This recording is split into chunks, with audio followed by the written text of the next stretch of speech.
Buffalo Bills training camp kicks off on Tuesday, July 25th, but Brandon Beane is not done taking a look at some players out there, such as running back Darrington Evans, as well as rumors that the Buffalo Bills may be trying to price A.J. Dillon of the Green Bay Packers.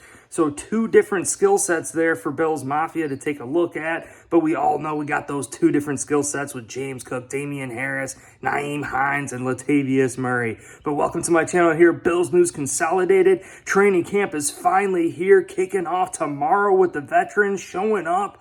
The rookies already reported on the 18th, but a whole team training camp full-fledged into this 2023 season is going to be ultra important here. And I'm really loving what the Buffalo Bills have put together. Will we bring in an additional running back to Damian Harris, Nyheim Hines, James Cook, and Latavius Murray?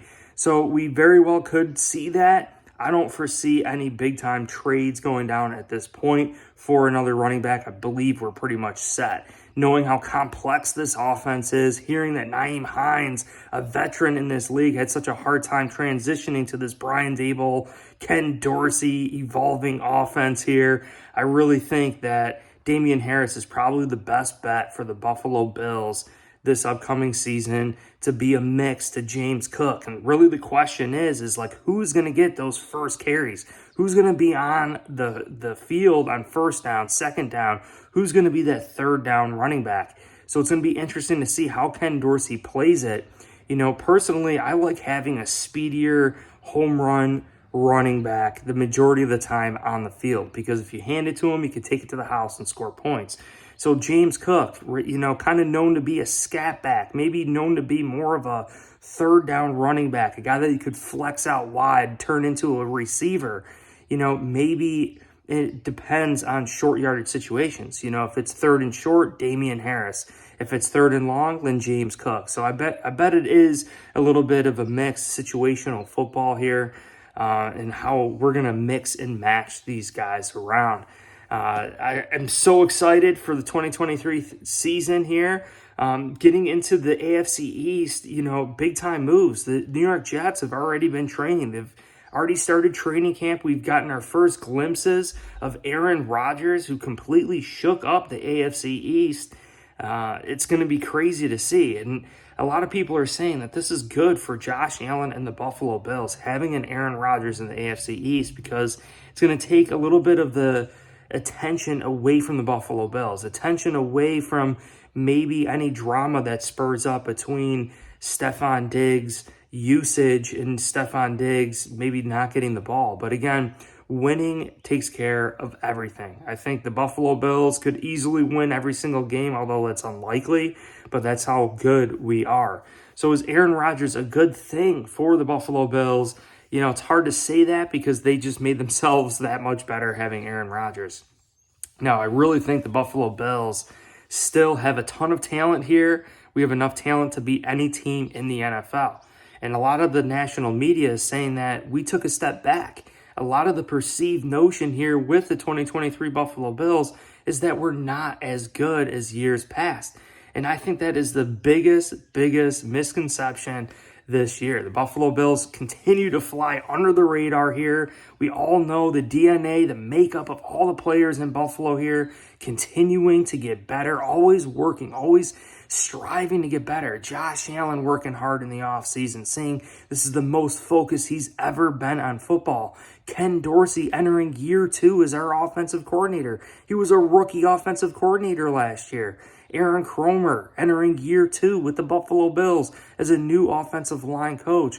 Yes, he's got some sorting out there to do with Osiris Torrance, David Edwards, and Connor McGovern, even Brandon Shell and Spencer Brown. Like, ultimately, what's going to happen there? Only 2 solidified starters on this offensive line between Deion Dawkins and Mitch Morris. And we kind of know Mitch Morris, he was very healthy last year, but you never know.